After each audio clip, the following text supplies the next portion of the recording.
कोई जिंदा है जिसको दिल से हम लोग मानते हैं तो नेता सुभाष चंद्र बोस जी, और दिल से जय हिंद करने का मन करता है कि बोले जय हिंद, बोलिए जय हिंद, जय हिंद। लेकिन विचार करना आज की तारीख में जरूरी है, क्योंकि आने वाला भविष्य किस हिसाब पे सुन रहा है। अब आप देख लिया बांग्लादेश में क्या हो रहा है, रोज व्हाट्सएप पे आ रहे हैं हिंदू मार दिए, हिंदू मार दिए, हिंदू मार दिए, रक्षा करो हिंदू मार दिए, रक्षा करो हिंदू मार दिए। कहा कि मैं doctor Himanshu Bhatnagar MD medicine हूँ, प्रदेश उपाध्यक्ष हूँ, साथ में पूर्व सांसद प्रत्याशी मेरठ हापुड़ लोकसभा।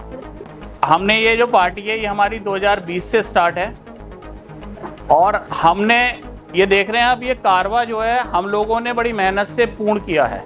इसमें हमारे राष्ट्रीय अध्यक्ष जी, हमारे राष्ट्रीय उपाध्यक्ष और राष्ट्रीय महासचिव का पूर्ण सहयोग है। अभी सभी पार्टियों को हमने देखा होगा कि सभी देख रहे हैं, सब अपना प्रोग्राम करते रहते हैं, लेकिन कभी आपने सोचा कि जो कोई देश के और जनता के बारे में सोचे? हम लोग जाते हैं, वोट देते हैं, आ जाते हैं, हमने कभी एनालिसिस किया किसी पे? सिर्फ प्रोग्राम में हम समाज सेवा की बात करते हैं, शिक्षा की बात करते हैं, रोजगार की बात करते हैं। हमने कभी सोचा कि इस बारे में हमने क्या किया? खाना खिलाना, किसी को दवाई देना, किसी का घर बनाना, ये भी समाज सेवा है।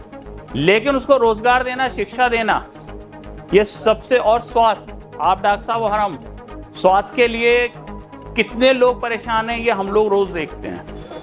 सरकारी अस्पताल की व्यवस्था क्यों खराब है? कभी हमने इस पे विचार किया? हमारे बच्चे रोजगार बेरोजगार क्यों हैं? हमने कभी इस पे विचार नहीं किया। हमारी जो है शिक्षा इतनी महंगी क्यों? हमने विचार नहीं किया। सिर्फ जिसके ढोल नगाड़े बढ़िया लगे, जिसके वो बढ़िया लगे, कोई धर्म पे ऊपर लड़ रहा है, कोई किसी और पे लड़ रहा है, कोई जाति पे लड़ रहा है, हम जाते हैं अंगूठा लगा के आ जाते हैं। हमने कभी एनालिसिस किया हम वोट किसे दें? आप बैठे हैं, जितने भी बैठे हैं, सब सज्जन जो है राजनीति से कहीं ना कहीं जुड़े हुए हैं। कभी विचार किया हम लोगों ने?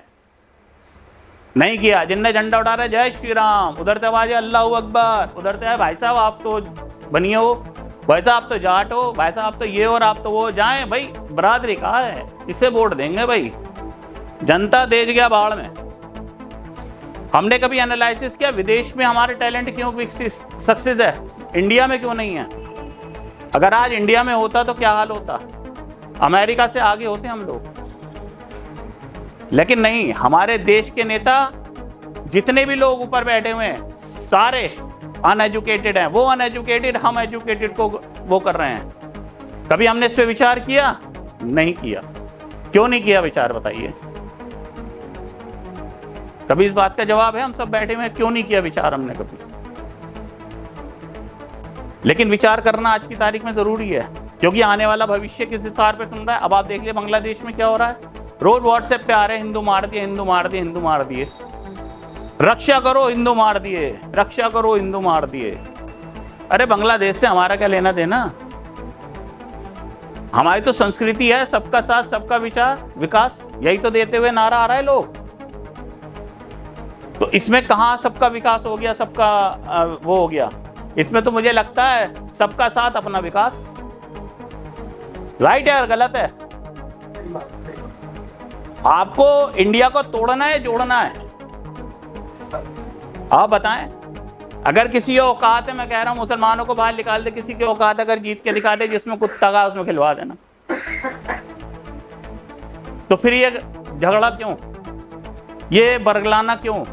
या हम जनता, केवल आम जनता जो है कटने के लिए, मरने के लिए है? लेकिन क्या है, हमारी तो बुद्धि है, हमारी डाइवर्टेड है। आज कितने लोग हैं यहाँ पे जो चाहते हैं कि भाजपा आए, भले ही करे कुछ ना, समाजवादी आए भले ही कुछ ना।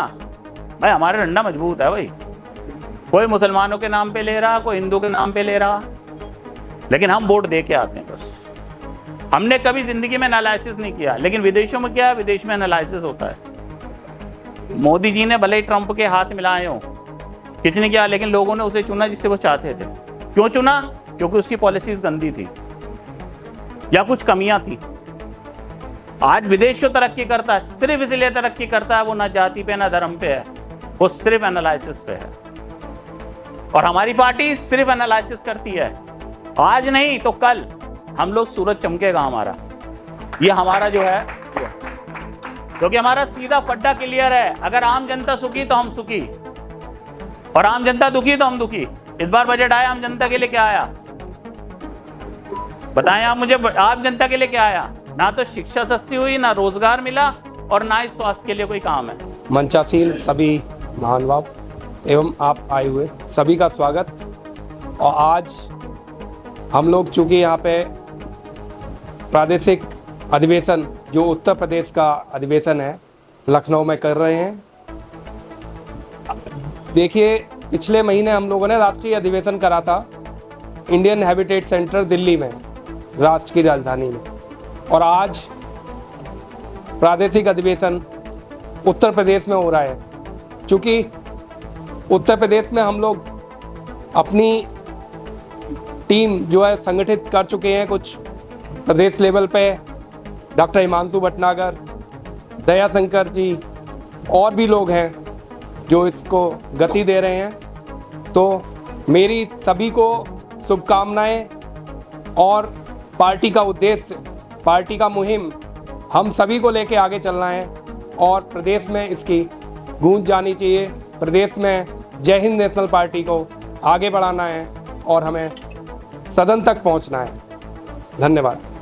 बहुत बहुत धन्यवाद। नमस्कार दोस्तों, मेरा नाम विकास कुशवाहा है और मैं बेसिकली कानपुर का रहने वाला हूं, परंतु लास्ट 8-10 सालों से मैं लखनऊ में हूं। और मेरा जो एजुकेशन बैकग्राउंड है वो कानपुर से ही हुआ है, और फिर इसके बाद रोजी रोटी की तलाश में लखनऊ, और लखनऊ में मेरा सॉफ्टवेयर का काम है। अंदर से एक इमेज जनरेट होती है जिसमें समाज में हर चीज़ जो गलत हो रही है उसके खिलाफ बोलने का अंदर से आगाज़ उठती है, और वो हर गलत चीज़ को ख़त्म करने का प्रयास अंदर से रहता है। आज जय हिंद नेशनल पार्टी ने मंच दिया, हमें बुलाया, इसके लिए धन्यवाद। और मैं ये चाहता हूँ पार्टी कोई भी हो, जैसे बरगद का पेड़ है, आज लगा है, शाखाएं आएंगी जाएंगी, विकास कुशवाहा हैं, कल दूसरे आएंगे, लेकिन पार्टी की विचारधारा जिंदा रहनी चाहिए, पार्टी का अस्तित्व जिंदा रहना चाहिए। और पार्टी का अस्तित्व तब जिंदा है जब ये मूर्तियां, इनको आप समझेंगे, बहुत सही मूर्तियां लगाई गई हैं। और मैं जो भी विचारधारा है पार्टी की, वो यहीं से झलक रही है कि नेताजी सुभाष चंद्र बोस, नेता तमाम आए गए खत्म हुए, लेकिन आज भी नेता अगर समाज में कोई जिंदा है जिसको दिल से हम लोग मानते हैं तो नेता सुभाष चंद्र बोस जी। और दिल से जय हिंद करने का मन करता है कि बोले जय हिंद, बोलिए जय हिंद, जय हिंद। इसी के साथ मैं अपनी वाणी को विराम देता हूं। कारवां चलता रहना चाहिए। मैं इतना ही बोलना चाहूँगा। सबसे पहले तो आप सभी का बहुत बहुत स्वागत है यहाँ पे, और प्रादेशिक जो हमारा अधिवेशन हो रहा है, और ये सबसे ज़्यादा ज़रूरी है हमारा संगठन बनाना और संगठन का विस्तार करना। सर्वप्रथम मैं सम्मानित मंच को सादर स्वागत करता हूँ कि राष्ट्रीय अध्यक्ष जी हम लोग के बीच में गुजरात से चल के यहाँ पर एक विचारधारा के साथ आए हुए हैं।